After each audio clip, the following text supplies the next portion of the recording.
আসসালামু আলাইকুম। ফ্যান যদি আস্তে ঘুরে তাহলে এই কাজটি করে নিন আপনার ফ্যানের সমস্যার সমাধান হয়ে যাবে। আমার এই ফ্যানটি আস্তে ঘুরে। এজন্য আজকে দেখাবো কেন ফ্যান আস্তে ঘুরে, অর্থাৎ আস্তে করে।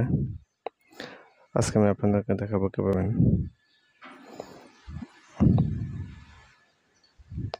কোথায় ভোল্টেজ অনুযায়ী আমি আমার নতুন নিয়ে নিয়েছি।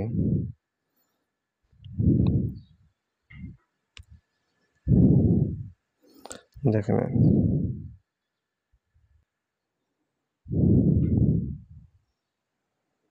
ওখান থেকে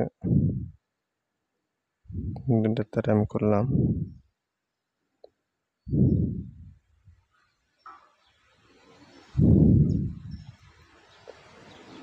খুলে ফেলুন তার দুটো। তারপর স্কিপ করে তারটি খুলে নেই।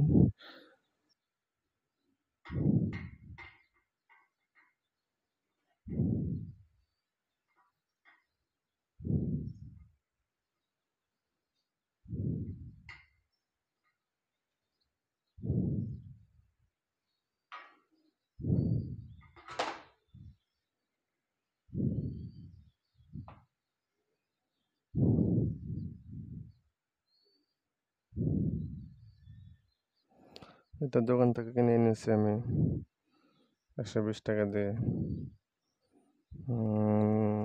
Made in Thailand. আমাকে বলেছে যে এটি অরিজিনাল থাইল্যান্ডের 2.5 ক্যাপাসিটার 2.5। এটিও 2.5। আগে এটা কিনেছিলাম, কত দিন নিয়েছিলাম মনে নেই, তবে এটা বেশি দিন যায় নাই। তাই স্কাইবারে এবার বললাম যে ভালো ওটা দেওয়ার জন্য। প্রথমে ওটা দিয়েছিল 80 টাকা দিয়ে, এটা আনি নাই। একটু ভালো কথা বললাম তাই এটা দিয়েছে, বললো যে এটা অরিজিনাল। দেখা যাক, আমি লাগাই কতদিন যায়।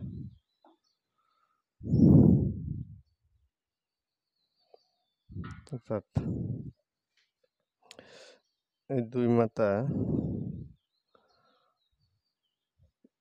এটার যে কোনো দুই জায়গায় লাগাইলে হবে, কোনো উলট পালট নাই। তো দুইটার মধ্যে লাগিয়ে দিলে হবে। আমি লাগিয়ে দিচ্ছি স্কিপ করে।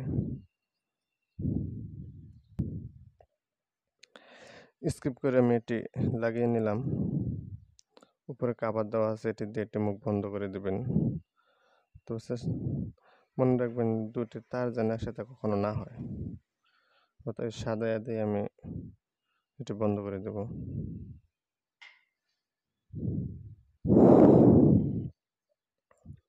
সাদা কাভার দিয়ে এটা বন্ধ করে দিলাম, যাতে একসাথে একটা শর্ট সার্কিট না হয়। অর্থাৎ দুইটা তার যে কোনো দুই পাশে লাগাইলে হবে, কোনো প্লাস মাইনাস নাই। এখানে কোনো প্লাস মাইনাস থাকে না। দেখেন কোনো প্লাস মাইনাসে কোনো ইয়ে নাই, অপশন নাই।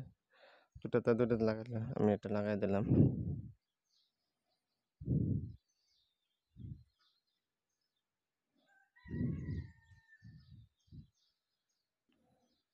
শক্তভাবে লাগিয়ে দিলাম, দুই হাত দিয়ে চাপ দিয়ে।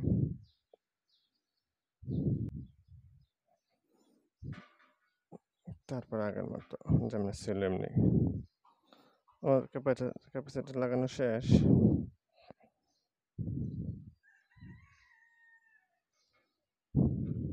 তারপরে এটা আগের মতো।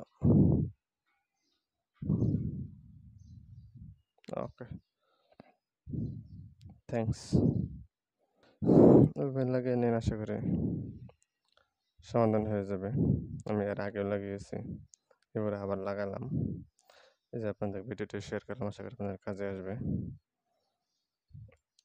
একটা মিস্ত্রির কাছে গেলে 1-200 টাকা প্রয়োজন হয়। তারপর ফ্যানটি আমি লাগিয়ে নেব। ধন্যবাদ সবাইকে।